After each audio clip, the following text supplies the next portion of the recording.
watch-alongs. Right now we're watching probably, and you can make a real argument that this is the biggest wrestling event in American history right here. This is the main event, the first one, the primetime special WWF had on February 5th, 1988. And if you just go by pure viewership, this is the biggest event WWF ever produced, biggest event in North American wrestling history when it comes to total viewers. 33 million viewers watch this show. Raj, this is probably you can make a real case that this is the biggest event ever in American history. Yeah, and probably worldwide history. We'll have to see. That there are disputed numbers now. We were talking about the Destroyer and Ricky Dozan. The numbers I'm saying it was 19 million people that actually watched the match if you did a conversion from the ratings to, and that the 70 plus million is a urban legend. So we'll have to see, but it's definitely the most watched in U.S. history, and probably the most. I think it's a good chance. And by a wide margin in U.S. history. I mean, we were talking I think what were the previous Saturday Night's main events that we were watching? Those were maybe ranging between 10 and 20 million, I think. Yeah, around the 12 million level, 10 to 12, usually in there, because it did a higher rating, but it was also on late at night when fewer televisions were watching. So it didn't do a higher rating than this, but the ratings were really good, but the viewers there weren't as many people per home watching and percentage of televisions on. So I'm trying to find this on my WWE network. Now, guys in the chat, and Justin Barrasso will be joining us here in a minute, but guys in the chat, if here we go. If you have the free version of the network, let me know if Saturday Night's Main Event is on there. I'm betting that it is. So, I don't even know what's on the free tier. Yeah, I know they had some of the stuff, but they did that kind of slow rollout. But I didn't even know at first. Actually, I feel like when I first started watching these, that this wasn't, the main events were not part of the Saturday Night's Main Events package, but then they recently added them in. I believe they were on there because I remember watching this years ago. Because this was the event that sucked me in. The last Saturday Night's Main Event, I was very curious. I was interested. I was excited about this. But this made me a diehard wrestling fan. Wanting to call the hotlines and find out what was going on. Find out what was going on with the title. Yeah, there was no Wrestling Inc. in 1988. There was not. And I was sucked in. This brought me in. And it was awesome. And it really is, when you talk about the famous finish, which I'll spoiler because I think we all know what it is. It's Andre the Giant pinning Hulk Hogan with a ton of controversy. There's the whole angle with the twin referees with Dave Hebner is supposed to be the referee, but Earl Hebner ends up being the real referee, and it becomes this big angle, which will unfold. But really, with perhaps the exception of The Undertaker losing at WrestleMania to Brock Lesnar, this is probably the most shocking moment in WWF history, if not in the entire history of the industry, as far as just what the hell just happens. Yeah, and WWF actually leaked the result of this match earlier in the day. Mm-hmm. And that was something I actually never knew until I was listening to Bruce Pritchard's podcast. And it worked. They won. Well, not many people, back then, information didn't travel as quickly, so I'm thinking a very, very small percentage of people knew this was coming. Obviously, this aired in prime time, so it aired on a tape delay, on the West Coast and parts of the Mountain Time Zone. So it had already aired when it aired on the West Coast, so people could have found out from their friends and things like that. But again, we're talking about a small number. My network's kind of screwing up. Yeah, and one of the things that was so big about the show, like you said, Raj, was it was in prime time, and it really made a difference. It's amazing to think about in Saturday Night's Main Event, which was starting at 11:30 p.m., that they were able to do as good of ratings as they are. Now, granted, Saturday Night Live was the staple of television at that point and was doing big numbers in that time slot at other points in the year. But to have a show that was in prime time, and now SmackDown is on Friday nights in prime time, and it really goes to show how much the wrestling industry has changed. Yeah, and it's kind of surprising that NBC didn't push to have more of these on that year. After doing that gigantic rating, they beat everything in their time slot. I mean, it was a big number. I mean, 33 million viewers. I mean, what in today's numbers, it'd probably be maybe 12 million, maybe. 10, if it does a giant number, I would say a big NFL, I think Sunday Night Football does around maybe like 15 million. Yeah, depending on it. So let's probably comparable to that. Winning its time slot. If you go back in time, almost everything, in the late 80s on network television in prime time would do 10 or 12 million. Almost no matter what it was. But to dominate to that degree, it really goes to show how big of a star these guys were, and just how impossible it seems now for wrestlers now to have that kind of crossover appeal. And we talk about mainstream appeal, we talk about household names. It just seems impossible now for wrestling I can't imagine wrestling ever having 10 million viewers again. Right. Yeah, I know. I mean, 5 million seems unattainable. I mean, on Fox, it was kind of the same thing. Primetime network television. They had The Rock, they had all the hype during the NFL games, all that hype building into it. And they did, was it right under 4, I believe? It was like 3.8, 3.9 million. That was seen as a big number. I want to get to what Darla Kadkak, I don't want to mispronounce that last name. But anyway, I think it's trash. Ted DiBiase isn't listed as being WWF champion. I kind of agree with this in the sense that they always mention that Andre is the champion and that Ted DiBiase is not an official champion. And the fact that he never got the title again kind of, for some people, would be like a hole in his resume. But it makes sense if you think about it. Andre actually won the title. Yeah. And then he tried to give it, he sold it, he gave it to DiBiase. So I guess from a storyline perspective, it makes sense because DiBiase never actually won the title. And part of that controversy is that, Tunney steps in and says the title is going to be held up and the tournament is going to be at WrestleMania 4. Yeah, is there any precedent since then? I'm not counting the 24/7 title. I know DiBiase won, bought that. But I don't think they've ever done a thing where you can just hand off the title. Well, I guess in a weird way, Triple H, but that was anointing the title. Yeah, that was more anointing the inaugural champion as opposed to a title change. So, which is a terrible idea to just anoint a champion. Yeah, let me double check with Justin here. I'm trying to think when Jericho won the undisputed title for the first night. Was that had the title been vacated? Well, the title had been vacated before. Yeah, that's not what you're asking. Right. Have you ever been just able to hand it, like saying, I can't wrestle, so I'm giving the belt to so-and-so? I feel like it has happened, but I can't I'm trying to think of times. Like, there was when CM Punk walked out, and then, like, Rey Mysterio was the champion, and then he lost it to Cena later that night. And then Cena and Punk fought. But I'm trying to think of the title being handed to somebody. It might have happened in WCW. Yeah. I guess Phil saying Jeff Jarrett handed Mark Henry the European Championship and Booker T handed Canyon the U.S. title in WCW. So, Bruce Bennon, always our trivia guy. DiBiase, yes, he did actually, after that title change, he did defend it on house shows for a week. Then he should be considered a champion. He defended the title. I know it doesn't really matter. Yeah. But back then, I mean, and this is a whole other part of this.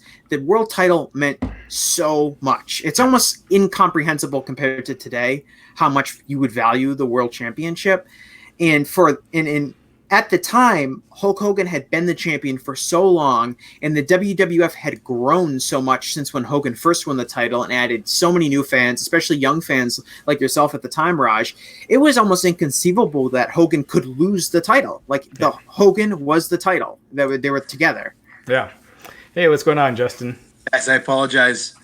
No worries. Thanks for having me. It's when we started this thing, we're talking about how we'll keep doing it till things things pick up again. Well, things never really slow down. They never slow. So tonight's kind of our season finale for now. We're taking a pause for a little bit, and then once things slow down again, we'll either pick up on Saturday night's main event, or maybe we'll do Clash of Champions, or mix it up. But tonight is the last one for a little bit. And you couldn't ask for a better night to end on, the peak of Andre. And this is all, I think the best part of this is it's post WrestleMania 3. And the problem with all Hogan's feuds it's never the same after, right? Like, Andre's even better afterwards. So, I love what we're about to watch tonight. Yeah. So we're going to get things started right now. If you guys want to pull up your WWE. And real quick, some people we were talking about, Justin, if we've ever seen people hand over a championship and it counted. Excuse me. And there have been a couple that people mentioned. Amy is bringing up Becky just did that to Asuka. She was presenting it to Asuka. She didn't get to pick who she wanted to give it to. She said that it had been decided that who wins Money in the Bank gets it. So she was presenting it as opposed to just deciding who gets it next. When else is someone giving someone a title? I mean, there was the finger poke of doom, but that's a little bit different. There was Shawn and Triple H with the their version of that with the European title. Yeah, Phil had Jeff Jarrett handing Mark Henry the European Championship. I don't even remember that.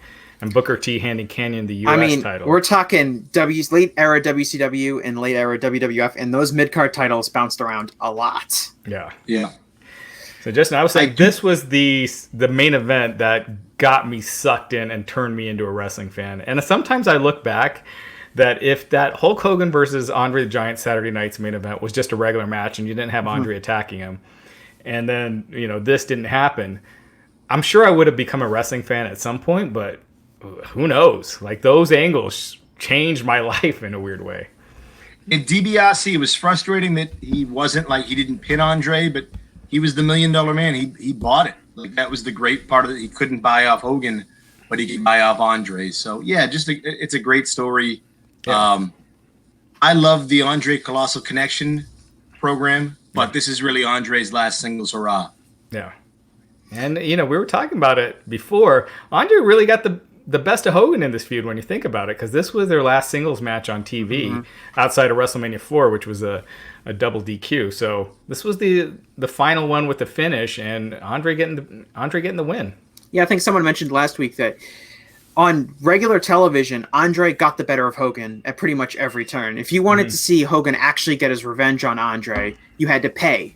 It was pay-per-view, yeah, or house show. Yeah, and I don't know if that's by design. It probably was. But it's an interesting Jesse, wrinkle. Maybe you just read this in the book. Hogan and Andre. You just read this, but when was that Milwaukee cage match? That's later that summer? Oh, WrestleFest? Yeah. That was wasn't that 8? Oh yeah, that was later that summer. I think it was after SummerSlam. Yeah. Okay. I think you're right, because I think it was WrestleFest.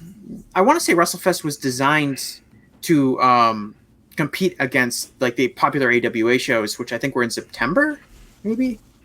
I don't know. Wrestle Rock, August, September. I get WrestleFest, Wrestle Rock. Wrestle Rock was the AWA show. Yeah. But yeah, I mean, they milked this feud for a long time. I mean, I just read about it in the Andre book. It's like they got the absolute most out of this feud that they possibly could have. They got them like basically 2 years of storylines, tons of house shows, and obviously these big events. We talked about how big WrestleMania 3 was. This is the most watched event in American wrestling history, 33 million viewers. This was the big deal, and they got the absolute most out of it. And, Andre was physically really limited at this point in time. So to be able to get that much out of him, it really took a lot of smart booking and in good timing by Andre, as far as this being the perfect time for him to have that last big run where he ended up making millions of dollars. Yeah. And when they also, Hogan and Andre, they kind of cross paths 2 WrestleManias with WrestleMania 3 and 4, that SummerSlam 88, when the tag match, and that Survivor Series. So 4 pay-per-views, and that's probably not even a fifth, it's probably not half as many times as Cena and Orton have met on pay-per-view. So a lot more pay-per-views. Right. It's the eighth wonder of the world. Bruce, don't get ahead of us here. Bruce talking about Andre surrendering the WWF Tag Team Championship. We'll get to that. A little flub on Andre's part later on. And Amy was asking about what is the name of the Andre book you were talking about. Justin just showed it. It is The Eighth Wonder of the World by Pat Laparde. It came out earlier this year. Highly recommend it to anyone who's interested in learning about Andre, because it has so much information you probably didn't know. That one thing, Andre was Bulgarian and Polish, and that his parents had immigrated to France from there. Never knew that. Just so much stuff. There's a crazy story about Andre going to Iraq and wrestling in front of Saddam Hussein. And Saddam Hussein threatened to break Andre the Giant's legs if he got the better of it was Adon, the guy who would later team up with the Iron Sheik, who was friends with. But just crazy stories left and right. Tons of stuff. Like I said, I recommend. All right, we're gonna start here in a second, but here's a really interesting question. Phil saying, how do you guys think WWF would have turned out in the '80s had Hogan stayed in the AWA?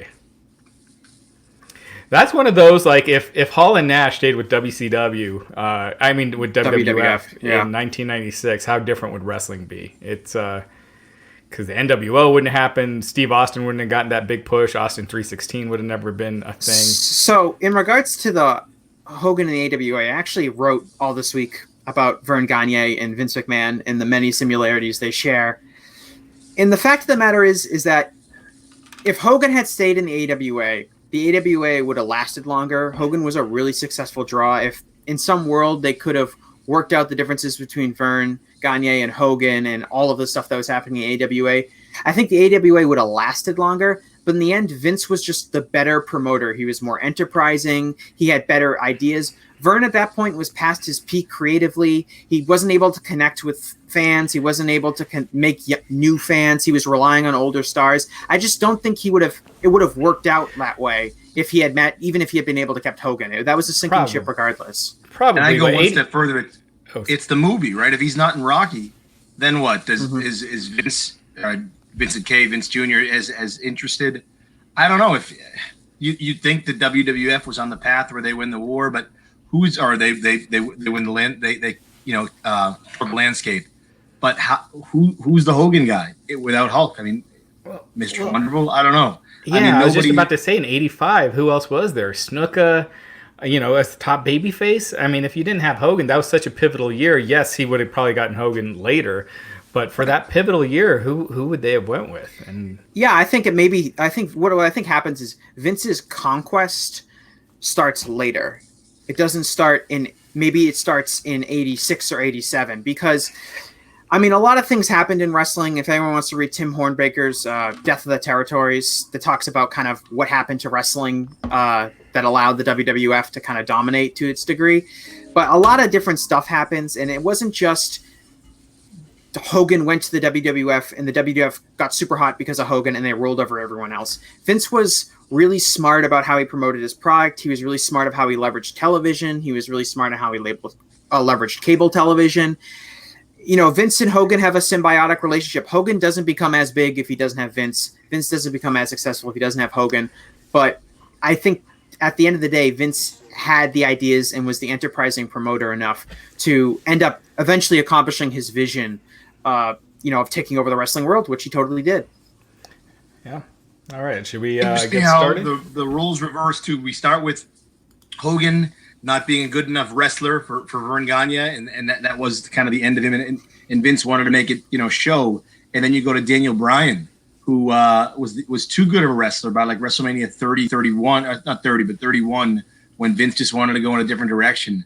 So it's funny how the winds of change have passed through wrestling over the decades. Yeah. Yeah, I mean that's how it happened, and it's really interesting to look back and see like I said, I wrote about it for my column this week. Like it's very eerie looking at the end of the AWA and what they were unable to accomplish, and compare it to WWE today, which is much more successful than the AWA. But a lot of the similarities between who's in charge, Vince and Vern. But we're gonna get started. That's enough about the AWA for now. This is the main event. I'm going to do a countdown, and we're all going to press play, and then we're all immediately going to press pause right after that to give anyone that has advertisements on the network a chance to let those play out. So I'll do the countdown right now. 5, 4, 3, 2, 1. Press play, press pause, and we'll give another 30 seconds. I got this tidbit. This is Andre the Giant's first match on television since the Battle Royal from March 1987 that we watched in Saturday Night's Main Event. He does not wrestle another match on television. He does a few house shows, but only like 1 or 2. And he has obviously the WrestleMania 3 match and then the Survivor Series match. But he basically did not wrestle in matches. He was present, as we've seen him on the last few Saturday Night's Main Event. But this is the first match that Andre has had on television in almost a year. Well, this is probably all of. Well, we'll get started here, but this is probably all of their first ever live match on network television. Yeah, because the show wasn't never live. Yep, this is another thing. Is that this except for the War to Settle the Score, that was live, wasn't it, on MTV? I think you're right. I might have been the one. So Hogan and well, there was the War to Settle the Score, and wasn't there one after that? I thought it was just the one. Isn't there? There's the War that settled the score, and there was a follow up that was like the It had a Settle It All or something. Yeah, the Brawl to Settle It All, was that it? It was a similar type name, but I think it was like a month or two after that. False advertising with both. Anyway, we're gonna press play. I'll do another countdown. We're gonna go 5, 4, 3, 2, 1, and press play. Now this main event, I pretty much have memorized by heart. Yeah, and it's not just Andre and Hogan. We have Randy Savage versus the Honky Tonk Man, which opens up this show for the Intercontinental Championship. And then it's Hogan versus Andre. And then at the end of the show, it's Strikeforce versus the Hart Foundation. And those guys are in the ultimate death spot on this card. After perhaps the most shocking finish in the history of wrestling, Andre beats Hogan for the title, and then these poor guys have to go out in front of the crowd and wrestle a tag team match. Well, they didn't even finish. They got like 2 minutes, and they just ended. And I thought they were going to show the match on Superstars or something the following weekend. They never did. It's a lost match. Well, because this show is live, what happens is they kind of shoot some angles, post-match angles. You have Hogan, crying about the title. You have the debate between the referees. And then they just cut, and the match is in the middle of happening, and Vince and Jesse are talking about it, and then the show goes off the air, and they did not end the match. Now, on this version on the WWE Network, you actually see the finish of the match. Like Jesse and Vince go off the air, but then the match still happens, and you get to see the finish. But that was only added in after. This? Yes, on this, if you watch, it's like it doesn't. It's like takes place like 30 seconds after they go off the air. But at the time, it just kind of went off, and you're just like, oh, I wonder what happened in that tag team match. Yeah, that's how I was. I think didn't the same thing happen the following year with a demolition match that was on after, or maybe I'm thinking of something else. After the Hogan and Savage Mega Powers Explode, I thought there was a match on after that, and it was kind of the same deal. There is a match on after that because I have the whole history here. It was Ted DiBiase versus Hercules. Right. Yes, and they did they finish that? I don't know. I haven't watched it yet. It doesn't say that they did. That was a 2-match show. A couple things from that open, and it's a great open. Andre without the straps on is so strange, and Jimmy Hart without glasses. Jimmy looks different without some kind of shades on. But a big nice pet peeve of mine is Bruce with Andre with the strap down. And how this reminds me of the Rumble. The one where Flair wins the belt, 92? Like, I still don't think Hogan's going to lose the belt here. He ends with the last promo. It's his show. Right. I still think it's a big surprise, especially the way they did it, right, with 2 referees. Yeah, I mean, I was plotting this out. I was like, okay, Hogan beats Andre here. Then he's going to probably... Then I thought $1 Million Man at WrestleMania. Mm-hmm. And, I just had Hogan's next 3 years planned out. And... Yeah, like I said, this show turned me into Uber fan. I got into the hotlines after this. I needed to know what happened. It was, it sucked me in. You don't see angles like that very much anymore, where it just really gets the imagination going. Because I know there was a rumor, I think last week, that the Nexus, like they were talking about a Nexus reunion or something like that, had been tossed out. I forget who was. We have an interview with Wade Barrett, Stu Bennett, who was talking about it, and he turned it down. And I was remembering when the Nexus happened, how big of an angle that was. And I honestly can't remember when the last really big angle happens on WWE television. You have feuds and they'll do kind of cliffhanger endings. But when was the last time we got a massive angle? Maybe when the Shield showed up. Yeah, but that was 6 or 7 years ago. Oh yeah, it was a long time. Or maybe longer. That, yeah. It's 8 years ago. Summer of Punk was huge. The second Summer of Punk. Yeah. But Daniel Bryan, to me, that night in Providence when they had to scrap the Wyatt family angle just because Bryan was so big and he's on top of the cage. Was such a good. That was my favorite Raw I've ever been to. Yeah, the place is electric. We got Providence this Hogan workout. Very underrated wrestling hotbed. Yeah, we got this Hogan workout video. I believe this is the first time Jake the Snake's music was ever used. This is Jake the Snake's theme that he's working out to. Yeah, this is interesting imagery. I loved it as a kid. I was like, dang, he's ripped. It just gets you jazzed for this match coming up. Yeah, I mean, it's time and place, right? You could show this now and it wouldn't work. But in the 80s, it was different. If you watch any 80s... If you watch any 80s action movie, this is essentially an 80s workout montage. Well, it can still work. You just got to change it. You Creed, you still have the workout montage. It's just different from how you did it in Rocky IV. It's you make it more gritty, more intense, not so you don't have the those clothes. You can still make it work. Vince likes guys with muscles. Hogan moment, Mm-hmm. I mean, like if you had Brock just tearing it up in a gym, I think it'd be awesome. Well, they did that stuff with like Lashley, right? Yeah, that was yeah. That's not what yeah. This is pretty long. This is longer than I remembered watching it, and I watched it earlier this week. So, but they had shot the angle. I mean, whether it was a botch or an angle, who knows? But they had the angle at the end. WrestleMania 3, very early on. Andre gets the near fall. Maybe he pinned him. Hogan, Bobby Heenan's adamant that Andre got screwed. It was Joey Morella's fault, and they're still kind of playing into that this is kind of the rematch for the controversy. That happened at WrestleMania 3, and it's almost a year later. Jesse's so good at, even when he doesn't want to, making it sound like he's not towing the company line, but he throws in there the Hogan's in great shape. Jesse was just so good at subtly making the story work while still being his own character. Jimmy Hart has the shades back on here. Looks a little more like them up the South. Yeah. And Jesse, I mean, everything about this show. The size of the magnitude of the matches, Jesse and Vince on commentary. It's just probably the peak epic of the Honky Tonk Man. I don't know. He doesn't go dip too much right away, but I don't know if he ever gets any higher than he is this night. I agree. This was, I think, after this, it was kind of like, where do we go from here? He needs to drop it. Well, he holds on to it for another 6 months or so because he holds on until SummerSlam. Yeah, the original plan was for Honky to lose it here and Savage to win it. Imagine how wrestling history would have changed. Savage should have bought a mistake for refusing to drop the title here. Yeah. He was supposed to win he was supposed to win. Beefcake was supposed to win too. Right? So a few different things happened and it all worked out.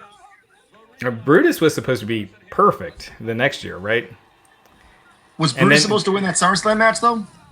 Yeah, he was supposed to win. He wasn't supposed to win this one. That was a work where he got injured by Outlaw on Bass. Yeah, but the following year, he was supposed to face Mr. Perfect, and then he got that parasailing accident.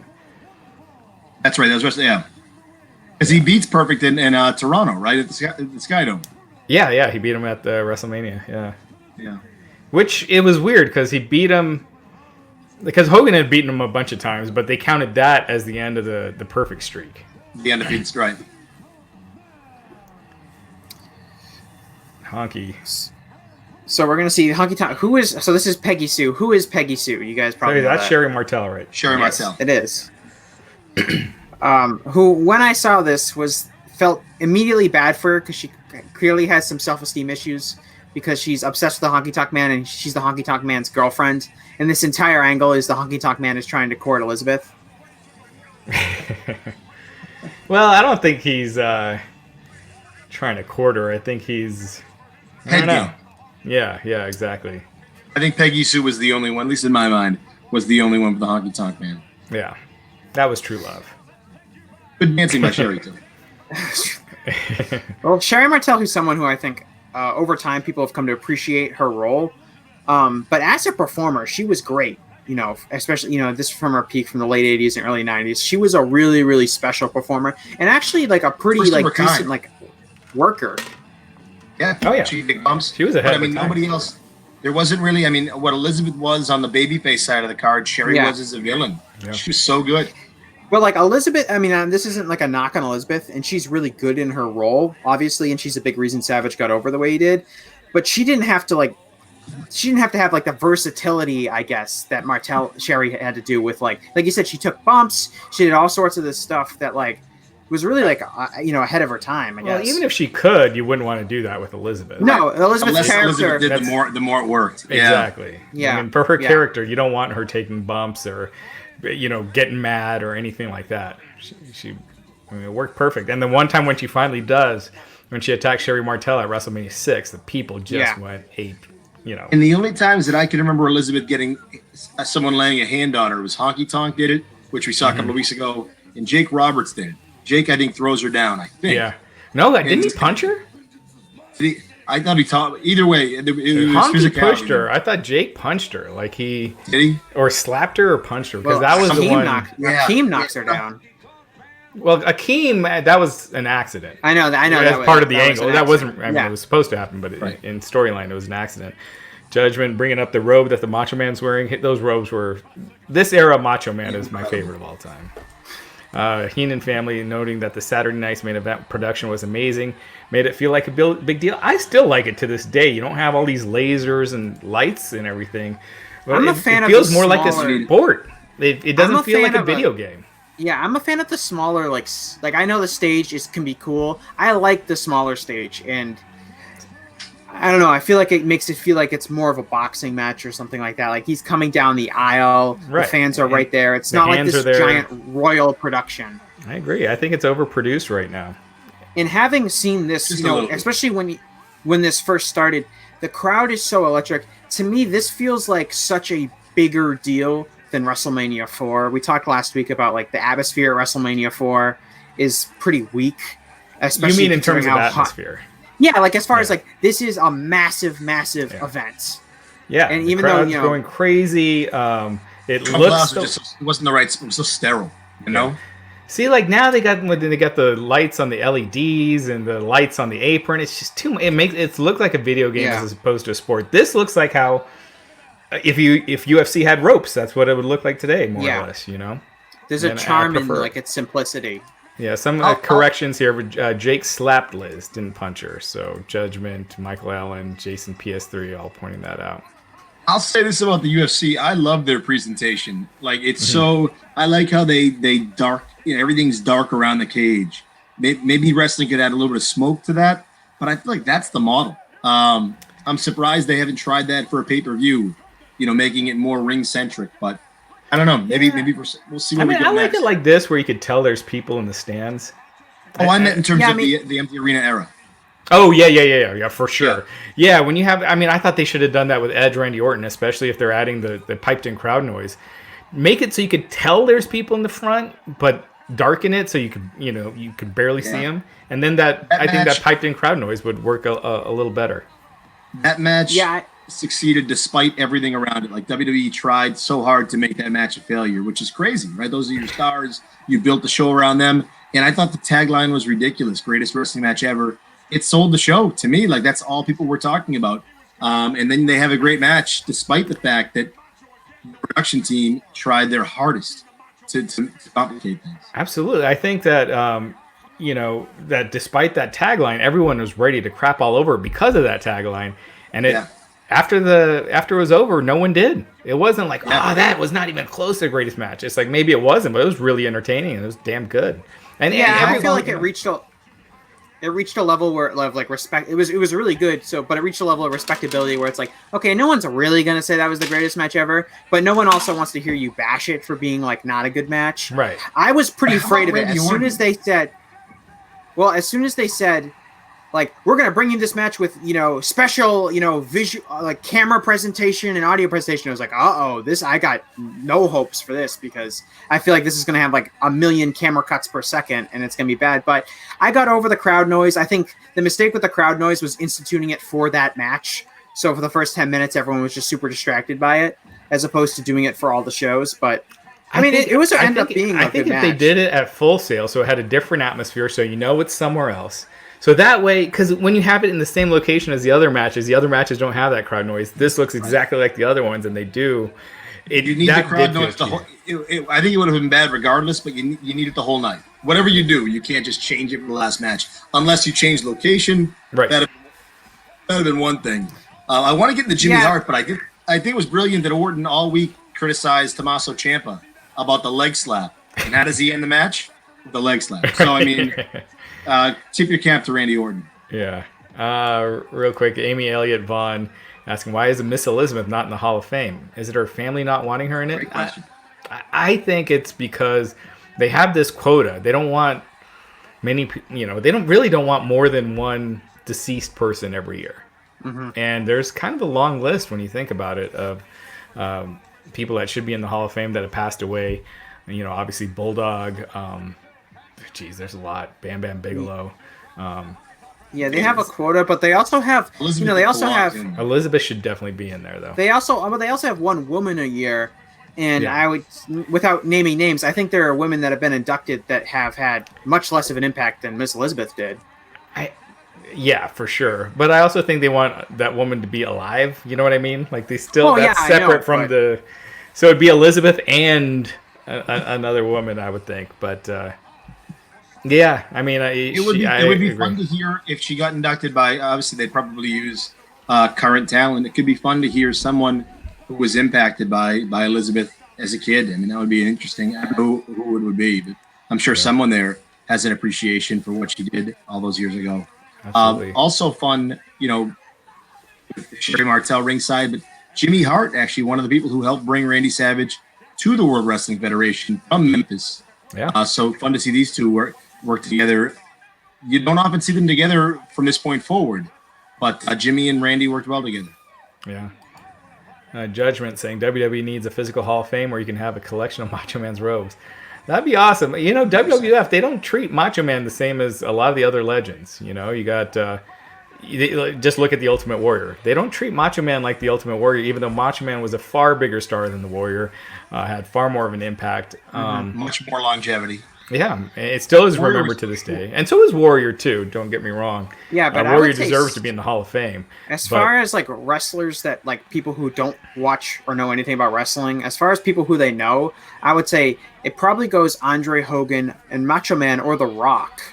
The Rock is number one. But a lot of people don't even know The Rock was a wrestler. Right, but they know him. The Rock's almost in his own category. Hogan. If we're talking about era, Hogan's number one. I think it's Hogan, Andre, Piper, maybe Savage, then Piper. Well, I'll talk the MTV stuff works for him, but it's tough. I'll talk to people. I'll talk to people like my age who don't watch wrestling and weren't around when Macho Man was on TV all the time or anything like that. But I feel like people know who Randy Savage is, as opposed to they might not know who Ric Flair. Or even the Ultimate Warrior. I put Ric Flair up there as well. Flair is around now, and he gets mentioned. Yeah, I agree, Jesse. Probably not up there with the Hogans, the Macho Mans. You had to have been a wrestling fan, which a lot of people were in that day. Yeah, or they had at least a passing knowledge of wrestling. It was more mainstream. 33 million people watch this, so even if you're not a huge fan, you will know who the main people are. I mean. Yeah. There are certain sports I wouldn't consider myself a huge fan of, but I know who they are, the top people are. Yeah. Michael Allen Rubin bringing up there was heat between Savage and Vince. That's why. I mean, what else? What other reason is there? It makes no sense otherwise. Why did you think? What do you think?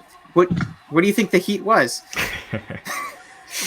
Well, it's tough when there's no living link too. Now there's Lanny Poffo, who was. I asked Lanny about Hall of Fame bid, but there's no. And Lanny's not really involved with Vince at all. Right? He was at the AWA show. He's done some stuff with Jay Lethal around All In, which was really good. But with Warrior, his wife works for the company. Hogan's just always going to be attached to them because he's their Babe Ruth. So I think it's tricky with Randy. There's no real connection. Even the Harts and the Bulldogs, there's always some kind of connection. But with Randy, there's not. So heat or no heat, there's no real link. Yeah, but he was never brought back. He was never talked to about being brought back when he was alive. And even after he died, if you read he did a promo right before. But that was for the video game guy, the toy guys. So that was not through WWE. Yeah, but that's the same story with Sting too. Sting does it through 2K. And then they brought him in, but they never brought Savage in. Well, that's how Warrior came back too. Yeah. Right. But and they never did it. And Goldberg, I think. Yeah. What a double axe handle. I know Savage. He was. Savage. To go back to an earlier point too, I don't know why you don't set up and charge an entry fee or make it part of the access. I know they have a WWE Hall of Fame part memorabilia at access, but they should really do that up, even if it travels to major shows, right? Why not have it traveling as part of SummerSlam and Mania and the big ones, the big four, Rumble and Survivor Series? Why wouldn't you want to bring your Hall of Fame and show off your stars? And I don't know. I think it would be it's a missed opportunity. Yeah, they had almost a false finish here where Savage knocked Jimmy Hart off the apron, or Honky accidentally knocked Jimmy Hart off the apron. Savage put him in sleeper hold. It looked like he was going to finish him there for a second. Then Sherry was going after Elizabeth, and Macho Man went outside. Threw Honky into the turnbuckle, and that was it. Count out. Savage doesn't have a lot of like luck winning these matches on Saturday Night's Main Event. It's a lot of countouts, a lot of DQs, and it's kind of weird. He's like celebrating that he won, but he doesn't get the title. Yeah, that is true. I'm trying to think of the last one that he won. He beat George Animal Steel. Yeah. But even those were like a lot of like. Brett, he beat, like, right? Or was Brett? Yeah, he beat Brett. Yeah, you're right. He beat him with a roll up. That's actually for Saturday Night's Main Event. That's a pretty good. Kind of win. the nature of the business. Yeah. Now here, Honky Tonk's one of Honky's great lines was, "You're just lucky I don't play the piano." Yeah, he does say that. I think that was Jesse's line, because I thought Jesse had used it before, and then maybe they used it for this. Yeah. And then from behind, Jimmy Hart's hitting Savage with the megaphone. Honky looks like he's about to wail. Savage with the guitar, and Elizabeth gets in. His good friend Hogan, nowhere to be found. He's got some big fish to fry tonight. Yeah. But I did think watching this, when I watched it live, I was thinking that Hogan was going to come in. It seemed like that kind of a setup. Well, I kind of have to save that. What's that? Honky Tonk Man plays a great villain. Yeah, he was great in this. Just no remorse. He's ready to hit Elizabeth with the guitar as well. He could not have Savage been a babyface. recovers. Yeah, Honky's like Rick Rude. If they made Rick Rude a babyface, it would have died a slow death, and they would have quickly turned him back heel. It's like the Miz every time they turn him babyface. He's just so much better as a heel. He's miscast as a babyface. The thing with Honky is kind of an old school guy, territorial type star.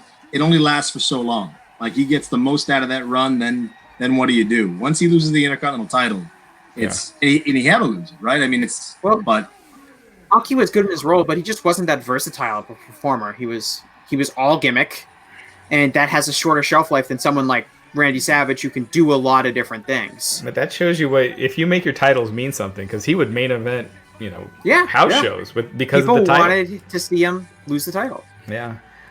Bruce, I never even thought about this. Bruce Brennan bringing up that Honky Tonk Man only had one win on pay-per-views, WrestleMania 3 with Jake. Didn't he pin someone in a Survivor Series? I thought he might have pinned someone, but yes, the Jake match too is the one I think on paper he'd lose, because Jake has a massive star in his corner. It's a real funny finish that Honky wins that WrestleMania 3 match. Yeah. I think even on Saturday Night's Main Event, I can't remember Honky winning. Oh. He lost to Hogan once. He lost here. Yeah. Well, he doesn't really wrestle. Like, he's involved, but he doesn't wrestle that much on television. His matches would always end in a DQ or a count out, Not with Savage, but the first 6 to 8 minutes of his matches normally end start with him circling the ring. Right. It's infuriating. But I suppose that's part of it too. You want to dislike him. Yeah. Savage. That music, man. It's like the most bizarre combination, and it works. Between the crazy look with the beard, and then the stars on the tights, and the different colored boots, and the fancy cape, and the headband, and then that music. He's as intense as ever holding her up. It's not like he goes soft there. He's still like the eyes are bulging. He's pointing. He's shouting. Yeah. And again, right here, just the way they're seated there, it feels, again, kind of like a sport. Like you're watching boxing. Like it feels big. Yeah, it's interesting that they kind of show the camera angle is like almost like the desk. They're like behind the desk. You can see the monitor. You can see like the desk, as opposed to now they would do it. Every wrestling promotion shoots like in front of the desk. Right. Yeah, this is kind of how it, again, it feels like more sporty. And they're like in the crowd almost. Biggest matches in history. Yeah. Oh, it definitely wasn't the first. What's that? It was in a long distinguished list. Yes, it's a long list of the biggest matches in history. So this is the angle they shot. Wait, this is the biggest match in modern history for sure. Which Jesse just calls it the biggest 3 match in history. I mean, it's relative, but yeah. I mean, more people watch this on TV than any other match in history, so. Yeah, okay, this one is the biggest match. They were showing clips of WrestleMania 3, so I wasn't sure which one you were talking about. Well, that was the biggest pay-per-view match up until that point. That did like a ridiculous 8 buy rate at a time when it was so hard to get pay-per-view. I think it did 1.2, 1.3 maybe million buys. Andre's collection of jackets, man, sports coats. I wish you could look through that closet. I mean, one after another. Yeah. Look how young Jack Tunney looks there too. I know. Yeah, his hair wasn't all gray. And we didn't cover this Royal Rumble, but this Hogan's outfit is awesome. Yeah. It's very no holds barred, like he just got off the set. Yes. It's the boots. You're right. And speaking of outfits, DiBiase in the white looks outrageous. Virgil, I mean. Right. And I think so between that main event, that Saturday night's main event we saw with Hogan and Bundy, and this was probably 3 weeks later, DiBiase joined Andre, and Andre was no longer with Heenan. Yeah, the Royal Rumble was promo Heenan cuts. Heenan says he has all the money he ever wanted to do the things he's always wanted to do. So it made sense. It wasn't like Bobby gave up on him. He sold him. Yeah. So I think Ted, it's unfortunate because he's been in the company for almost a year, and he's been cutting a lot of vignettes. We just haven't seen them. From this era, I think Ted is my favorite character. I think he's so good in this role. He's just it's super memorable. His promos are good. It's just it's kind of it's almost corny because he's oh yeah, he's just a really rich guy and he's wearing this ridiculous suit, but he's so good at it, and he has probably the best evil laugh in wrestling history. I feel like he could do it today if he wanted. If you could transport him to today, and you just change the outfit, you get rid of the sparkly outfits and just suits, and he could still pull it off. I mean, you see them trying to pull it off with all these other wrestlers over the years, JBL, and I think DiBiase is just a lot more believable or enigmatic. I don't know what the word is, but and it's interesting. DiBiase's dripping in charisma, and he could work too. But DiBiase's dripping in charisma. Right. I mean, yeah. Obviously, if you did the character now, you'd need a much different. You couldn't do the Virgil. It's cringe. Right. No. Unless it was a white guy. Yeah, but you could have him have a manager. I'm sure they could do something where it's creative or. Well, if it was wrestling now, they'd have him have a valet, probably. Yeah. Yeah. Well, but I agree. If DiBiase was 40 years old, he could still main event. Yeah. We all know why Virgil is Virgil, right? Because of Dusty.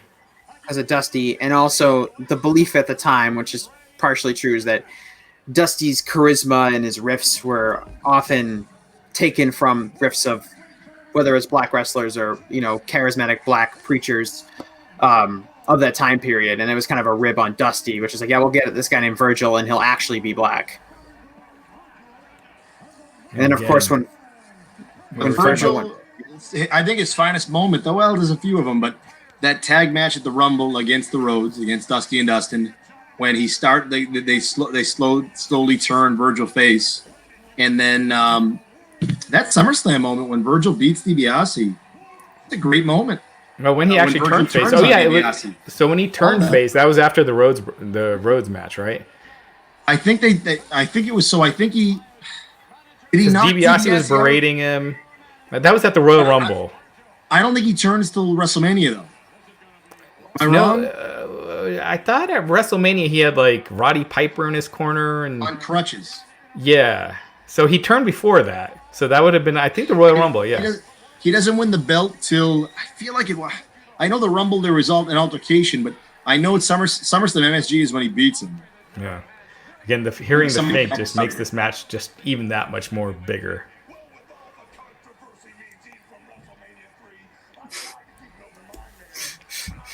Speaking of iconic duos, Savage and Elizabeth, Honky and Jimmy, Gene and Hulk, Jesse and Vince. It's everyone on this. The supporting cast were so strong. What's that era? Yeah. The chemistry, I don't know. It just all connected, and it didn't seem forced at all.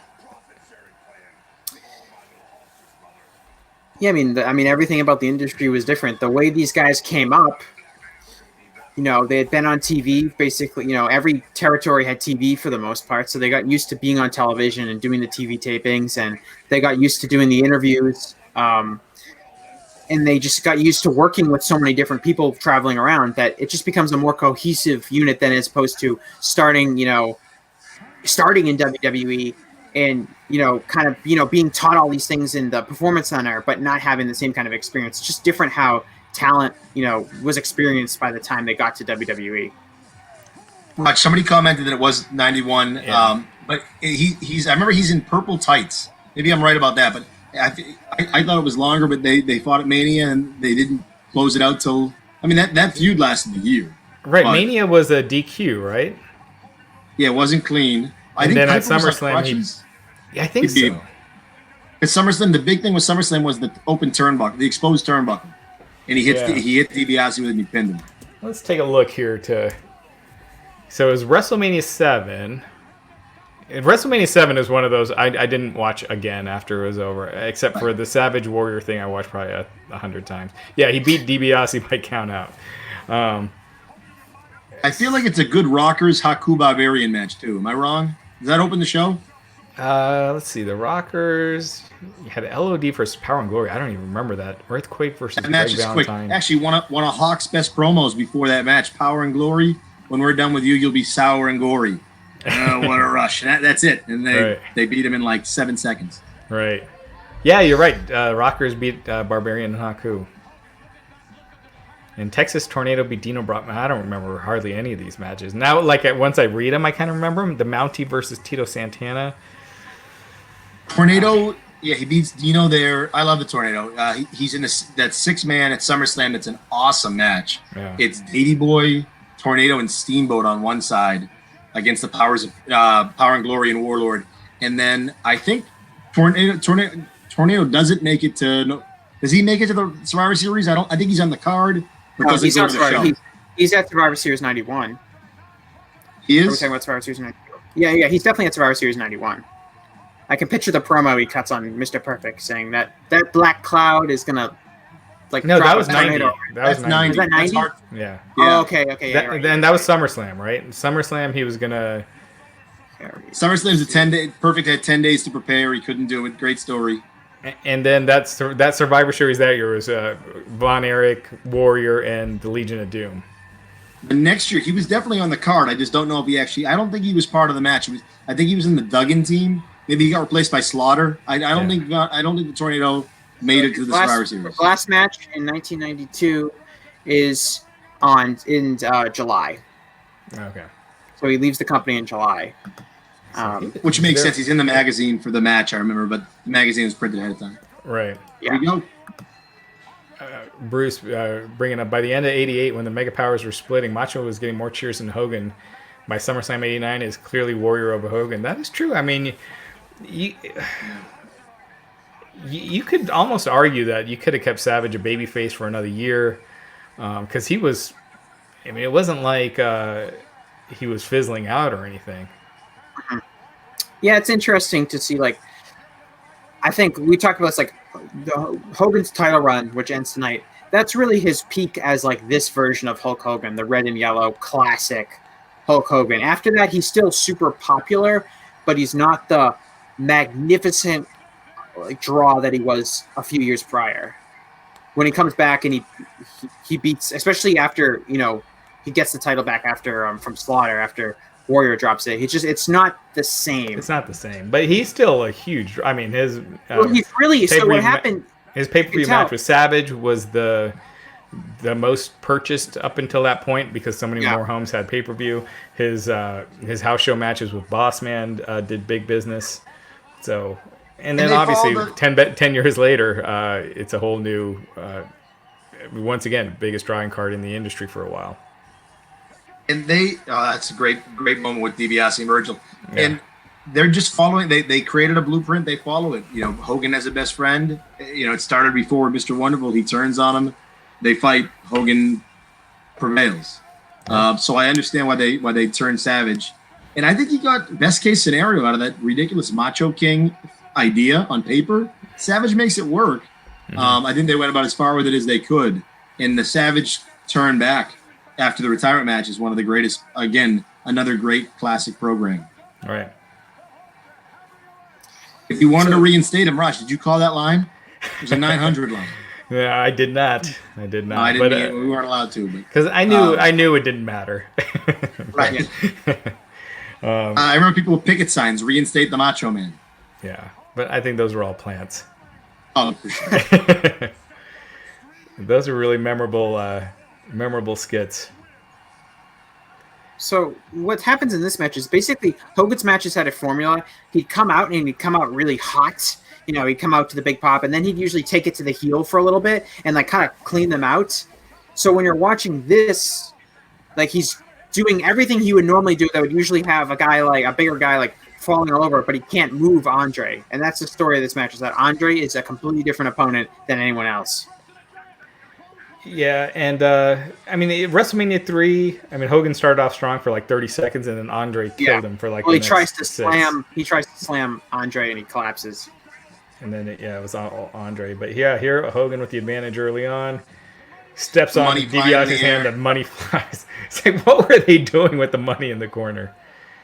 It's like trying to figure out how much they owe the referee, I guess. So according to legend, like the idea was that Ted had to live his gimmick outside the ring. So like he got to stay in like the best hotels and got driven around in a limo all the time, because the idea was he had to beat $1 million man outside of the ring if he wanted to make it believable. And he would, the office would cover all those expenses. Yeah, Michael Allen Rubens noting that he's a parody of McMahon. I mean, that was a lot of the basis of the character. And when they filmed The Lifestyles of the Rich and Famous, they actually filmed it at Vince McMahon's house. And they had DiBiase in there. And when Vince came up with the character, one of the people that they were thinking about having in that role was Gino Hernandez, who I could easily see fantastic in that role too. Yeah, well, the interesting is Gino Hernandez was a big heel in Texas. Andre getting a handful of Frank and beans. Well, first of all, Hogan goes up to the top rope, which at this point in his career, like, what is Hogan doing at the top rope? But the problem was Andre had a lot of injuries, and he didn't have the strength to kind of toss Hogan like that. There's a story about the Princess Bride, the girl having to be on wires because he couldn't actually lift her up. But Hogan went to the top so they could do that spot without that would make it easier for Andre to flip him over, as opposed to Andre just like deadlifting him up. And Hogan took bits and pieces of when he became the biggest heel in the industry, one of all time. He took pieces of everybody, right? He took pieces of Gorgeous George. He took pieces of little things that heels did. He just perfected in that role as a villain. Mm-hmm. Yeah, I mean, Hogan was a heel before he was a babyface, and also, and you can see, he was a very different heel when he turned it with the NWO. People talk about his character. Heel. I don't know if Hogan owned the room as the heel. I mean, he was just so good. He was very different than when he was, before. I think he was just a big, strong guy. Whereas he was, to your point, he was all these different heels. Superstar Billy Graham and Jesse Ventura, and he combined all these different aspects. Hulk knew his history. He was a great. I mean, it's weird. He's one of the best heels of all time. Is also one of the best baby faces. Yeah. You wonder too, like, speaking of Hogan DiBiase, which obviously is a critical piece of this feud, and they don't really have that payoff. Actually, they don't have that payoff pay-per-view match. I guess SummerSlam would be the closest for the tag, but in terms of singles, it's funny to think that DiBiase was one of the talking heads in the New World Order early on. Right. And one of the worst pairings was DiBiase and the Steiners. DiBiase was one of those guys too. The $1 Million Man was a perfect heel. They just can never find the right person to align him with in WCW. He didn't fit with the NWO. He did give that aura of the ex-WWF guy being aligned with him, but he didn't really add much to him. Well, the story, at least, if he could have worked, I agree, he didn't fit. Well, I think the story was that, like, the NWO would show up and they'd be doing all these skits and they'd be doing all this stuff, and they'd be like, how are they affording to do all this stuff? And they would, the explanation in WCW was like, oh, Ted DiBiase was like kind of bankrolling all of their stuff. He was billionaire. He was zillionaire Ted. Yeah. And it's strange. But they didn't even need that in the storyline. I know. I mean, it was just they didn't in time. But Ted, like, it's kind of funny because Ted was like a really, really successful babyface before coming to the WWF. He was like, borderline NWA champion level babyface in the territories, and he really hadn't been a heel that much. And then he gets this character that's whole 180 of what he'd been doing his entire career, and he's just such a natural at it. It's really impressive that he just fit this character so well. Because, like I said, it was an idea Vince had for himself. He, as legend has it, Ted didn't know what role he was going to have. He was just told they have a character for you, and it's the kind of character that Vince would have if he wanted to be a character himself, and that was the $1 Million Man. I love that when Andre's choking Hogan with the strap, and the ref breaks it up, and Andre's like, "What are you talking about? I didn't do anything while the strap is still got wrapped around his neck." DiBiase, though, I don't think it can be overstated.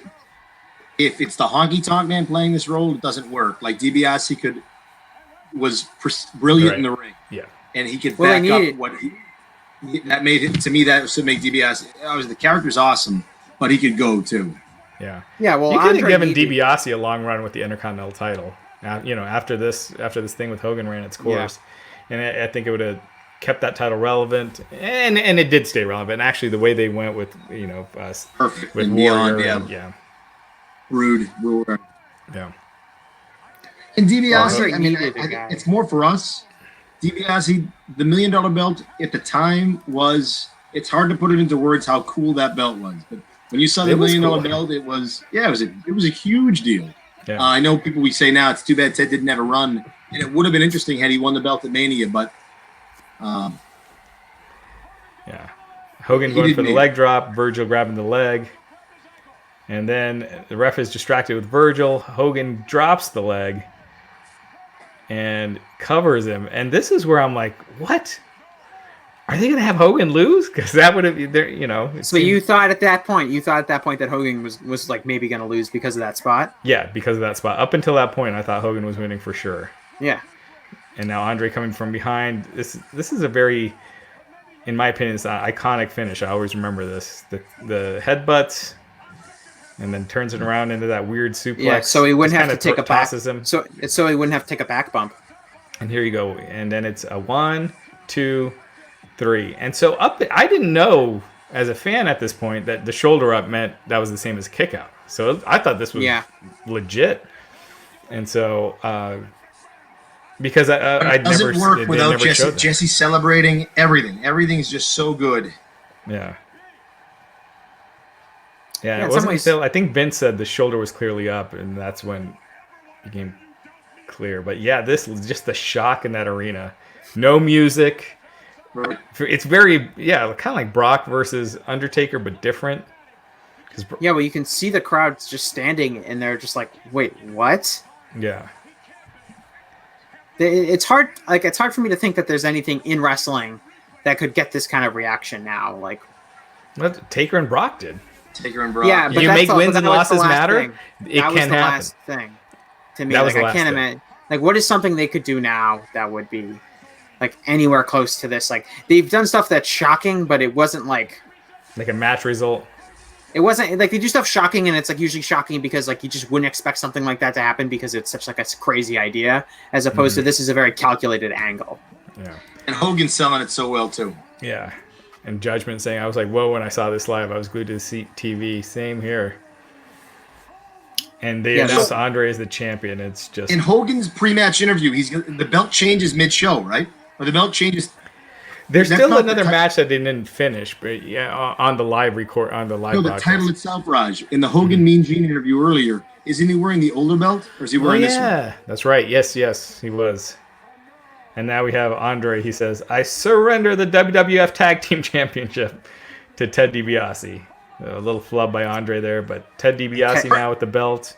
Ted's face is so great. It's like, what the hell is going on here? Biggest interview of Andre's career. He flubs his line, but you know what? It doesn't matter. It's still perfect. I like how they didn't even try. They don't even try to edit it on this version. You know, to fix it. Just like, but isn't it kind of more memorable that he flubs the line now than if he just said, "I'm giving the title to him"? But that was Andre. Like everything about him was the voice, the movement, the arrogance, the demeanor. And I love that DiBiase puts the belt originally around the jacket. It's just such a incredible look. I mean. Now in the Virgil background, now in the background, you see the other referee coming in. So you got Dave and Earl Hebner. Have they ever been in the same ring at the same time on TV? No, after this? After this? Yeah. I don't know, because this is like Earl's debut in the company. Right. But I don't think when Vince finds a good story, he always repeats it. And they didn't do it here. This was not even as a gag. They never redid it, or because both of them worked for the company for a long time. Yeah, was it a gambling thing? Why don't they both got fired at the same time together? But I forget why. Supposedly they were selling bootleg merchandise. Yeah, that's right. And we haven't seen Earl work in an AEW match in a while. What's that? We haven't seen Earl in AEW in a while. Yeah, I think they brought him in. I think they brought him in for more like a special event kind of thing. He's in his 70s now. Yeah. And plus, I wonder with the COVID stuff, Right. Yeah. Even though they are bringing in Arn and Tully and a lot of those other guys, Jake. And then I like how they start pushing each other. I'm Dave Hebner. No, I'm Dave Hebner. No, I think he's like, you better get out of my face and get out of here. And then Earl just whops him. And that was a pretty good punch by Earl. Yeah. And I like that he falls over kicking him too. Yeah. Just kicks him out of the ring. The funny thing is, like, Earl Hebner would go on to be like much more well known. And so I don't know why that means that he's the heel. Like, why does that Hogan automatically know that he's the heel just by him beating up the other ref? Earl Hebner in the two biggest referee storylines of all time. This one and the Montreal Screwjob. Yeah. One real one worked. Yeah. Yeah, the Screwjob is a storyline. I like how Ted DiBiase and Virgil come back to the ring to catch Dave Hebner here. And he went over them. Yeah, they don't really catch him. Hogan easily just bench presses him and just tosses him outside the ring. Oh. And then he where's Andre during that? I guess he couldn't catch him there. Yeah, he just landed in front of Andre. Andre didn't even put his arms up because to what Jesse was saying earlier, he didn't have his strength then. I'd have to ask Earl, but I wonder how badly that bump hurt. Then again, if DiBiase and Virgil get their hands on him, so it must help. But it still probably didn't feel good. Yeah, no, that's a he good fell over question them to ask him. And if you're not like a bump taker, maybe adrenaline helped there, and he didn't feel it till later. I could see that, but it still must have hurt. I'm sure, yeah. It's like the bump that Drake Maverick took on NXT the other night or last night. Yeah, I haven't seen that yet. I was thinking it reminded me of the Phoenix bump that he took like last month, where he did the tope and no one caught him, and he was just kind of short. He landed like right on his hip. So now we got Strikeforce and the Hart Foundation. Obviously, people watching this live do not care about this match at all. It's the ultimate death spot. All right. So now we got Hogan crying in the back. Like, look at how much. That was one thing that I felt like always hurt Cena, is that he never cared when he lost a match or lost a title. And if he cared, it would make the return match that much bigger. And that, again, that's probably what he's told. But yeah, Cena's character hit like a reset. It would be like a reset button each week that he would kind of react the same no matter what happened to him. And especially when he was feuding with like Bray Wyatt, it just never. It kind of like no-sold the character. Hogan is selling a lot here in this promo. It's just, if you don't care if you win or lose, why should the fans? I'll just mention, exactly, and I'll mention too, of course I know the Screwjob wasn't a storyline, but they turned it into one. I just meant that Hebner was a part of the two biggest. I know that wasn't a storyline. Unless, who said it was? Was it Kevin Nash or Sean Waltman? I know, but and to answer Amy's question, I couldn't find out. There's a couple old school WWE refs, or WWF refs, what we're going to call that I haven't been able to locate, so... it's kind of stumped me even last week. Yeah, Hogan saying, so the $100 bill is falling out of his pocket, man. Well, Hogan mentions, did you pay for the plastic surgery? Yeah, such a great Hogan promo. Mentions the plastic surgery, which is a pretty crazy storyline. Yeah. And also, like, if it were to be the case, what a great plastic surgeon that guy was. Oh, no kidding. In the 80s. And it always bugged me that they never followed up with the story of the ref thing on TV. It was just they just left it here. That was because it's not really about the refs. Yeah, it's about, there should be some sort of like saying that ref will never work here again. Jack Tunney saying, just something, some sort of closure on that. Yeah, and so there it ended. And the match goes, but they stay with it on this broadcast. When it was live, we didn't see this part, but we actually see the finish. There it goes. The Strikeforce. That was a really Monday Night Raw, an old school Raw, terrible connection. But Undertaker and Damien Demento and Vince said just end of this match next week, and we're still waiting to see the end of it. So Damn it, Vince. I bet you Undertaker won. Just a hunch. Didn't he wrestled Damien Demento on the first Monday Night Raw, right? Yeah, that's Probably like the wrestled first, him again then. the first main event at Monday Night Max Raw. Moon was on that show. Shawn Michaels. Who's supposed to be Conan? So I do have a Raw brief bit of 25. trivia. Oh, Raw 25, Jesse. I think that was one of my biggest disappointments. Just Shawn finish the Michaels match. Well, but Shawn should have cut a promo that like said, "I grew up on the show. My low points have been here. My high points have been here." To me, that's the promo you need to hear, especially in the Manhattan Center, like from Shawn about growing up. I know he had the moment in the ring with the Click, and they brought Balor in. Like that's a moment. That's to me that should have been one of Shawn's like signature promos. I don't know why he didn't get the chance to do it. They hardly did anything in the Manhattan Center. I didn't get why they, how hard it was to at least do stuff for, you have so many people. You could have matches in the crowd and not televise those or go back and forth. Sure. Or just do it from the Manhattan Center. And I was there, Raj, and it was funny. It started. I didn't know he broke his collarbone. It's interesting. Yeah, I remembered when I saw the bump, I was like, that sounds familiar. I think one of them he got like actually injured because he just like flew through the air. Yeah, thanks to Raw Michael 25 Sachs. in the Manhattan Center was. Oh, sorry. Go ahead, Justin. It was electric, and then it was like people were like, "Oh, when are we gonna get?" We watched the Austin segment, which was brilliant, right? Perfect to open the show. We watched it on the screen, and then it was just like, "When are we gonna? What's gonna happen here?" And then you took the hottest crowd imaginable and just like stomped the life out of us. It was a tough night. I mean, tricky night. That should have been a much more fun night. Yeah. Did you go to that? Yeah. So you were in the Manhattan Center? Mm-hmm.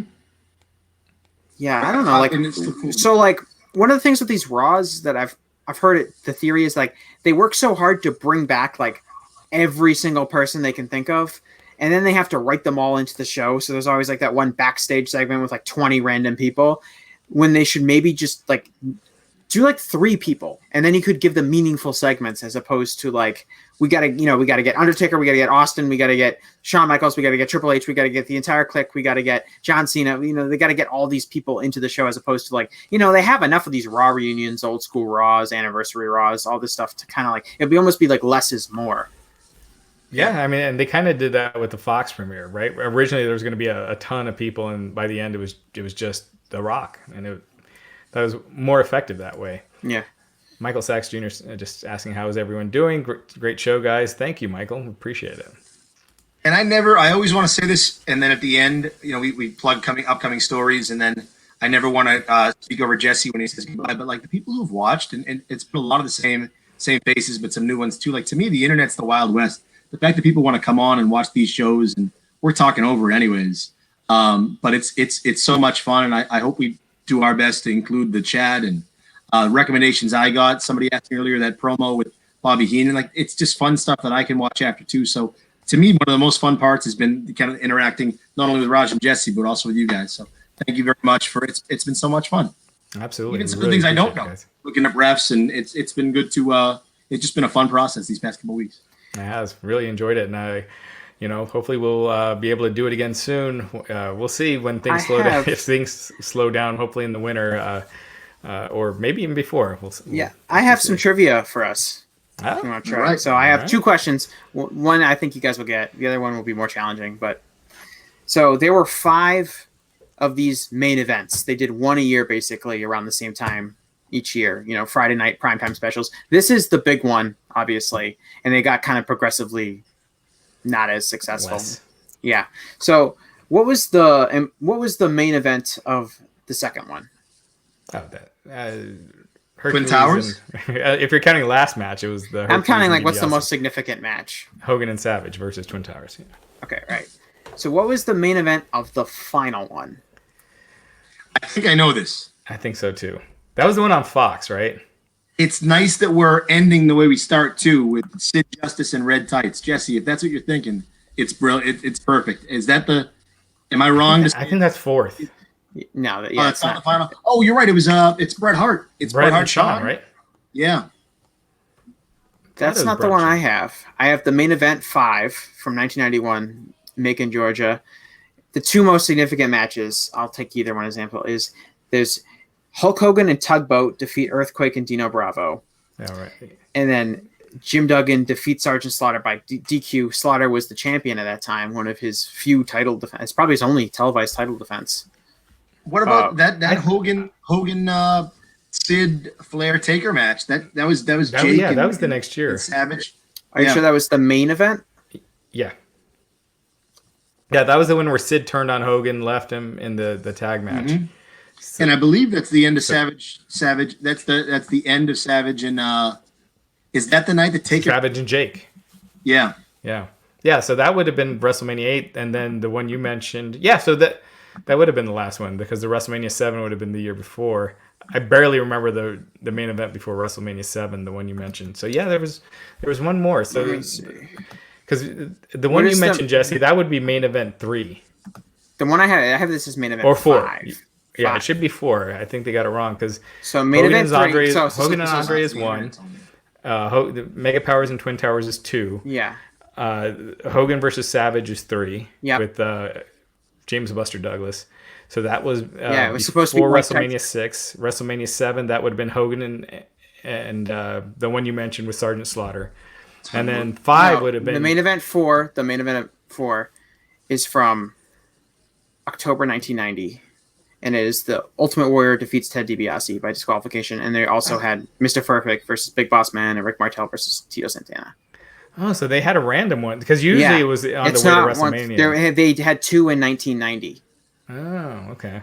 And then the last and final one, January 28th, 1991, aired February 1st, 1991. Hogan in Tugboat defeats Earthquake and Dina Bravo. I think whenever Hogan called Tugboat Tugger was pretty funny. Bulldog. That's the title match we're thinking of, and that's the one where Bulldog drops the belt under kind of just to me that was a big surprise. So what was the Sid match you were thinking of? Sid versus who? Hogan. So that would be this one, right? Oh no, this was This is before the Survivor Series. This was another October one. Has to be right. What is the match? It's Sid and Hogan. It's Sid and Hogan against Ric Flair and Undertaker. Just Google Sid. Hear that out loud. It's like, holy crap, that is that's some star power. All right, let's see here. A bunch of matches from 1995. And that would have been 92. Jesse, just look up Sid Red Tights. It comes up. I'm looking for the television show. Well, we know it's pre WrestleMania 8 because it really builds to Hogan's, right? So it's Bruce, March, 2 and 91, February, 2 and 92. Then it died. It's a couple months before WrestleMania 8. We know that. Yeah. Yeah, that was the big angle was Sid turning on Hogan. And that might also have Piper Mountie with Shockproof. Okay, I've got. It was a Saturday night. It was a Saturday night's main event. Hulk Hogan and Sid Justice defeat Ric Flair and The Undertaker. They got that wrong. That was a main event. That was definitely a main event. Yeah. It was definitely a main event. 127. Is that Piper Mountie too?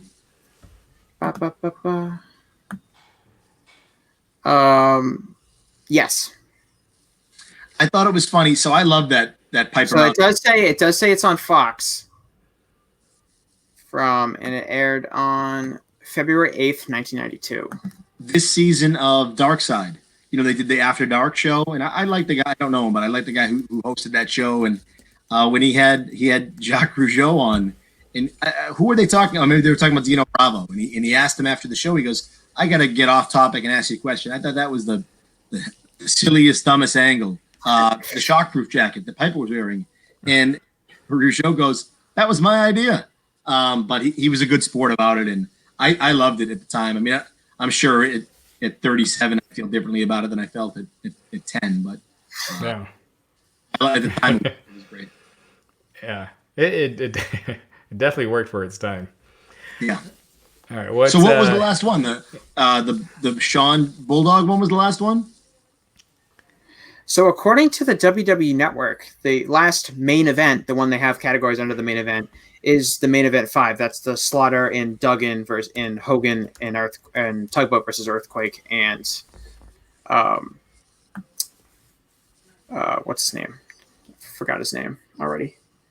Earthquake and Dino Bravo. And then the Saturday Night's main event you guys thinking of from February 8th, 1992 with Sid and Hogan. It's on the WWE Network, at least it's labeled as Saturday Night's main event. So maybe, yeah, if that was on Fox, maybe that was on prime time on Fox, and that's why I'm thinking it was Friday, because it was probably prime time. It did an 8.2. That helps you at all. So it must have been prime time, because I remember that was a prime time show. But yeah, when they moved to Fox, so I could see that being, yeah. Because I remember they had that one year on Fox, and then they had a WrestleMania special on Fox, and then it just kind of went downhill. Well, Fox was a fledgling network at that point. It was kind of like this new network television and everything. I don't know when they got the NFL. It had Married with Children, Jesse. So I mean, it had some. I'm sure. Well, when did Simpsons? Yeah, Simpsons. Yeah. Yeah, I mean, but it was when there's a good article a few years ago about how when Fox got the NFL deal, that made the Fox network. Well, that was when NBC decided to get into bed with WWF with the XFL. Was that Fox getting that NFL deal? Fox didn't have the NFL till the late 90s? I don't think so. Okay, we could double check. But what's the next trivia question? That was it. Those are the ones I have, unless you guys want to come up with one. Let's see here. That was kind of an open-ended one. Bruce, throw us one. What is the most watched wrestling event in the history of the business? I'd like to think of a good Savage question. DiBiase Savage Connect during his coronation. He's part of it. It's great seeing all the bad guys. Fox got the NFL in August of 1994. It was the first time NFL and Fox had. So it must, yeah. So I guess they just lost the NFL deal, NBC, and then because that was why they decided to go with the XFL, because they didn't renew with. That was a bad choice. He's rocking. Let me thought those shows in a long time. Here's a trivia for you. Who was Bryce Russo, thank you so much. Hi, Raj, Jesse, and Justin. Hope all is well. Always enjoy tuning in, and I appreciate you guys doing live streams. Hope you and your family stay safe and healthy through this pandemic. You too, my friend. Hey, what a nice Likewise, comment. Bryce. Here's the trivia question for you, Bryce. Which major league team did Randy Savage was he property of when he played when he played pro baseball? I know this. Go ahead, Jess. He played 4 years for the St. Louis Cardinals in the minor leagues. He was drafted right out of high school, the high school's right outside of Chicago, Illinois. I know what it is, too. Ooh, he was a catcher. He was a catcher, and he had a shoulder injury, which derailed his MLB career. Here's a good one. And Savage was wrestling as the Spider during that time.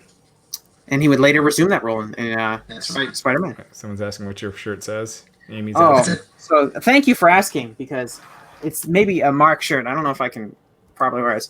So this is my favorite match, probably my favorite wrestling match of all time, is Toshiaki Kawada versus Mitsuharu Misawa from June 3rd, 1994, which took place one day after I was born. So I like to think that as soon as I came into the world, they had a great wrestling match. But I got this off Etsy, and I don't know if you guys can read it properly. It's kind of hard, but it's basically just like a poster for it. It says the date, 1994, June 3rd, and it says Kawada versus Misawa live at Budokan Hall, Tokyo, Japan. All I can say is that it's a Super Mark shirt, and I got it for my birthday, and I'm very happy about it. Here's a good trivia question from James Watts. What 6 guys have main evented Mania as both a heel and a face? Okay. I can think of 3 right off the bat. Are we counting Hogan? Hogan? Well, Hogan technically wasn't the main event. It's not always that clean. Let me think for a second. Savage. I gotta remember what the main events are. Yeah, Savage 4 and 5. Yeah. Randy Orton, probably. Well, Brock, right? I guess Brock he's always in that. He's the babyface at WrestleMania 19, and I think he's definitely a heel, like when he wrestled Reigns and Roman. stuff. Yeah. Yes. So Brock. At least.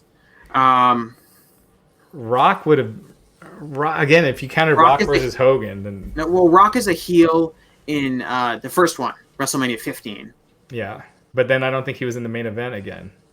Yeah, he was. He was in the main event of WrestleMania 2000. Right. Against, that's right. 16. Austin was the babyface in Boston, and he turned heel. Yeah, but I wouldn't call him the heel. So what is that? That's Brock. That's Savage. That's The Rock. Are we counting Brock? Maybe counting Hogan. Yeah, Brock, Rock, Hogan, Savage. Well, we didn't count Hogan. No. No. Yeah, so we're not counting Hogan. Edge. No, Edge was never a babyface. In the main event? Triple H? Yes, because Triple H is in WrestleMania 18 against Jericho. He's the babyface in that. Oh, right. And then he's definitely main evented as a heel. Shawn Michaels, yep, because he's He was a the main baby face event? in '96 and a heel in '98. Also, Michael's main event's what, WrestleMania 20. I wouldn't call him a heel at MSG, but Right, Right. but that one where him, Benoit, and Triple H in the triple threat, he was definitely a That's face funny. in that one. And So that's 6. So that's 5. James Bond. So no, we got Brock, we've got The Rock, we've got Triple H, we've got Randy Savage, we've got Shawn Michaels, and the last one is Kurt Angle. No, Sid was a heel in both his. because Kurt Angle was never a babyface in the main event, right? He only Kurt only main evented one Yeah, year. that was just the one. Yeah. I think Cena versus One more. Batista, right? He's the main event at 20. No, well, he wasn't the main event at 20. No, but he was the main event at 30. Yeah, he was the heel. Main event at 30, he's a heel. Batista. And he was a babyface at 21 in the main event. Good call. Hey, we got 6. Well, finally, And some more than that are open to House's interpretation. trivia I could contribute to. Yeah, if you count Rock versus Hogan as a main event, which it should have some of been. them are hard to like. You can make an argument. Right, whatever match went on last, pretty much. Yeah, that's the other thing is that the main event. It's like I'm thinking of like, oh yeah, Batista and Cena main event at WrestleMania 26. No, they didn't. It was Undertaker versus Shawn Michaels. Yeah. How many I'm trying to think. How many WrestleManias the Undertaker actually main event? Sid was his first one. 13. Sid, HBK just the 1 year, right? Yeah, It 13, 26, and then against Edge. Was and that then, last? It wasn't last. Yeah, it wasn't him versus Edge. I think was the last at WrestleMania 24. I thought it was, Raj, but Was it? Okay. And that was the right call because that's the best match on that show. That's a really good match. Yeah. Huh. I think it's kind of Taker under. has a couple really good. Like Orton was a very good match, Yeah, outstanding. 21. I thought that was the best Randy Orton match for a long time. Maybe not. Yeah, I thought Orton. I think Jesse, no particular order. I think 21, 30, 31, and what we just saw are Orton's probably best 4 matches. Those were all really good. 21's great. 30, it's a triple threat, but I like that match. 31 with 7. I think Orton is like an underachiever when it comes to like having really good matches, despite how talented he is. I would say his match. 2 ones I really like are his match at it's Backlash 2004 against Mick Foley. That one's really good, and then he has a really good one against Shawn Michaels at Survivor Series. I believe it's at Survivor Series 2007, where the gimmick was like Shawn Michaels couldn't use the super kick. And that was just a really good angle of Shawn trying to win without using the super kick. And there's like excellent storytelling in that. Those are the 2 like big Randy Orton matches. He never really had good matches with Cena, And Taker also had a really good match with Flair, and when Flair was, past his prime, that's 17, I think, right? That's 17. And that's one of the it's funny. I listened to your interview with Flair. Oh yeah, you're 18. There was ever a time in Rick's career when he went into a match confident. But that's one of those matches Rick's like, I just had no confidence. It's one of the best matches of his career, but kind of classic Flair. Yeah, we stumped the guy who sent us the question. It was James Potts saying he was counting Austin, but since Austin's an asterisk, but yeah, Batista. I didn't think of that. So Batista had a weird career because he was in the main event of WrestleMania 21, kind of positioned as being like the guy, like he's going to be on Raw, and I don't know what the plans were, but they switch him. Cena becomes basically what. Well, Cena was getting so over at that point. He was. I mean, it was the right call. Yeah. And then Batista goes to SmackDown, and then he gets hurt. He kind of like loses some momentum. He can't stay healthy for that long. He has that great heel run at the end of his like full-time run where he was just an awesome heel. I thought him versus Cena was kind of a tired storyline, but he's so good as his heel. He has the famous goodbye promo where he quits and he's sitting in the wheelchair, and then he comes back and he's a babyface, and it's really funny to hear him talk about it because he says that like he didn't want to come back as a babyface. He wanted to be a heel. He thought they were going to crap on him as a babyface, and he was super right. And then he turns a heel and he's awesome. Like Batista when he was like that last real run where they reform Evolution and stuff. He's so good in it, and I think he's someone that. As a kid, like I was a kid when Batista was around, I didn't really like him. I just thought he was just like this big, gassed up musclehead guy. But when I got older and he became a heel again, I really appreciate it. He's a very, very talented guy. What a missed opportunity that run was. You have, to me, the triple threat match. You have to go out of Mania out of 30, and you need to work Bryan with Orton, and he's got to make him tap, and he's got to work Batista before he leaves the company and make him tap. And they go to Kane, and he should have wrestled Batista. Bryan versus Batista would have been money. Yeah, Bryan versus Orton, both those matches. But it seemed like they didn't want to go in that direction for either of them. And Batista wasn't there much longer anyway. Even though, that Evolution versus Shield match was awesome. Well, it goes back to all this is that Bryan got the title, and the goal was he was just going to hold the title, and he was going to get squashed by Brock at SummerSlam, right? The role that Cena ended up filling. And then the idea was that Roman Reigns would beat Brock at the following WrestleMania. So you do turn Brock into an unstoppable champion by squashing Bryan, and then Reigns eventually gets the title. And so what happened to Evolution after WrestleMania 30? They feud with the Shield because it's about getting Roman over, and it's about getting those guys over. And it wasn't about Bryan, even though he won the title. It was never about Bryan, right. even when it should have been. So, rarely was it ever. Yeah. I'm mouse is on the fritz. Some stuff is going on now, guys. I'm sure you guys have been hearing. So probably got to wrap this up here. I need to get on this. Sad day in wrestling. But I mean, obviously, it's great that people are using their voice, and for me, it's just been a lot of listening. But obviously, I love wrestling, love covering independent wrestling, and to see all the heartbreak and angst and pain, it's been a difficult day. For all of us who love wrestling, you hope the profession, the industry, it gets people are better to one another. I mean, some of this stuff's really ugly. Yeah. Right now, WWE issued a statement on Jordan Devlin saying they take the allegation of this nature very seriously and they're looking into it. There's a lot more out there. We're, got to wait till we hear back from WWE. But, keep checking out Wrestling Inc. What do you got coming up on at Sports Illustrated? There'll be a piece tomorrow. It'll be a feature with Matt Riddle looking at his SmackDown debut. I think that Matt, covering him on the independents pretty much since the beginning of his journey into wrestling. He's got the potential to be the next breakout star for WWE. I think a lot of it's in the debut. How is he positioned tomorrow on SmackDown? What does that look like? How realistic does it look? How authentic? How legitimate? Because Riddle's silly and goofy and fun, but he's also a badass. So I think I hope they make the most of his run. I think he's a guy that could absolutely main event the WrestleMania and be a face of the company. We'll see, but that's part of the fun in wrestling. It's not like he's the best player in the league or he's the point guard of this team and they're just operating on all cylinders. Wrestling, a lot of it's subjective too. Can he connect with his audience at large, and can he connect with people behind the scenes in WWE? So I think it's going to be very interesting. So we'll explore that on SI.com on Matt Riddle tomorrow. Awesome. Yeah, Matt Riddle's, I think, the nicest wrestler I've ever met.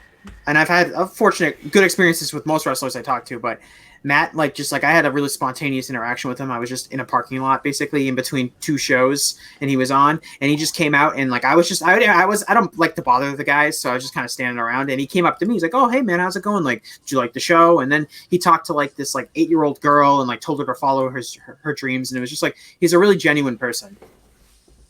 Just don't make him mad. Yeah. All right, guys. Well, Jesse, what do you got coming up? Like I alluded to this earlier, I got an article it's kind of looking at the end of the AWA and kind of looking at Vern Gagne and kind of how the AWA functioned at the end and kind of one of the things that led to its downfall and kind of comparing it to Vince. And basically the lesson is that even if you're really successful as a promoter, no one stays successful forever. Everyone gets old. Everyone loses touch. And, this is something that you can look at from history and see it's kind of repeating itself in some ways with Vince. So that's what I'm writing about. Jesse, AWA, great. Not the best wrestling figures because the bodies are all the same. You can take the heads off and switch them. Props were really cool. Flair had a robe. Their figures were, Raj was around that age too. You ever collect the AWA ones? I didn't. No, I wasn't. Those were cool, yeah, I got into WWF, and it wasn't until a year or two later I got into NWA, and AWA was almost dead. Yeah, AWA was is pretty much gone from 1986. I would say is the last year they're a real viable thing, and then they go into kind of the era where they're taping from warehouses, and they have a few shows here and there. But I mean, you look at one of the things about the AWA is even during that kind of like dead period where they were kind of going out of business, they had a ton of young talent coming through. A lot of people who would end up having a lot of success in other places, but the pieces, Vern at that point, the creative pieces, they just weren't there to turn those guys into stars. And he kept relying on, you know, the Nick Bockwinkel's and the Crusher and all these guys who were big draws 20 years ago, but never built new stars. And never got the young guys over, and this ended up going out of business. So that'll be up tomorrow morning on Wrestling Inc. That's all we got. Like I said, this is kind of our season finale. We're not going to be back next week, but we really appreciate everyone that's listened to us, whether you're watching live, whether you're on the podcast, whether you're watching on YouTube. We really appreciate everyone helping out. We appreciate everyone who's been in the chat contributing. Bruce has been like our fourth host. He's been digging up all sorts of nuggets the entire time. We can always count on him when we have a question. I want to thank Raj a lot for giving me this opportunity to kind of host and get my feet wet in this end. But like I said, we really appreciate everyone helping out and contributing just by listening. So really appreciate that. And we'll hope to see you guys again sometime down the road. And thanks a lot.